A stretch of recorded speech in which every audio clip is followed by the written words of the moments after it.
ফরিদপুরে এক অজ্ঞাত মানসিক প্রতিবন্ধী নারীকে কেন্দ্র করে সৃষ্টি হয়েছে মানবিকতার বিরল দৃষ্টান্ত। সামাজিক যোগাযোগ মাধ্যমে ভাইরাল হওয়া একটি পোস্টের সূত্র ধরে তাকে উদ্ধার করে হাসপাতালে ভর্তি করেন একদল তরুণ স্বেচ্ছাসেবী। তার হাত পচে গিয়েছিল, যা অপারেশন করে কেটে ফেলেন চিকিৎসকরা।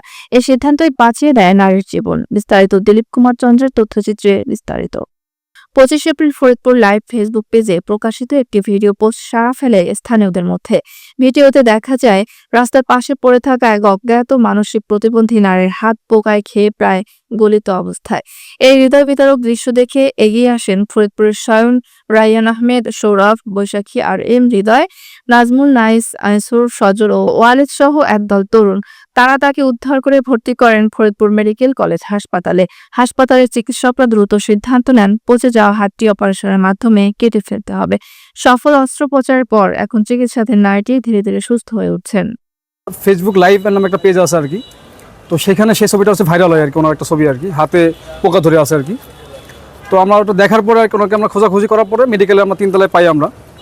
তো এখানে আমরা পাওয়ার পরে আমরা মেডিকেলে যে কর্তৃপক্ষ আছে তাকে আমরা অবগত করে, এবং এইখানকার যে ট্রমা সেন্টারের যে কর্তৃপক্ষ আছে তাকে অবগত করে আমরা হচ্ছে তাৎক্ষণিক যে চিকিৎসার যেটা ব্যবস্থা সেটা আমরা গ্রহণ করি আর কি। তো আমাদের শেষ ইচ্ছা হচ্ছে ওনাকে তার পরিবারের কাছে ফিরিয়ে দেওয়া। যদি ওনার পরিবারের কোনো সদস্য থেকে থাকেন আর এই ভিডিও দেখেন, তাহলে অবশ্যই যোগাযোগ করবেন, ওনাকে ওনার বাড়িতে ফিরিয়ে নিয়ে যাবেন।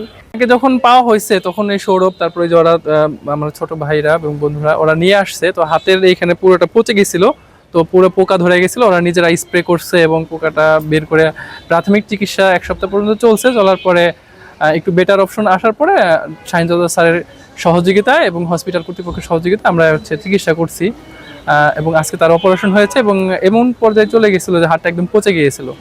এই সম্মিলিত প্রচেষ্টা ফরিদপুরের মানবিকতার এক উজ্জ্বল দৃষ্টান্ত হয়ে উঠেছে। স্বেচ্ছাসেবীরা আহ্বান জানিয়েছেন নারীর পরিচয় শনাক্তে প্রশাসন যেন দ্রুত পদক্ষেপ নেয়।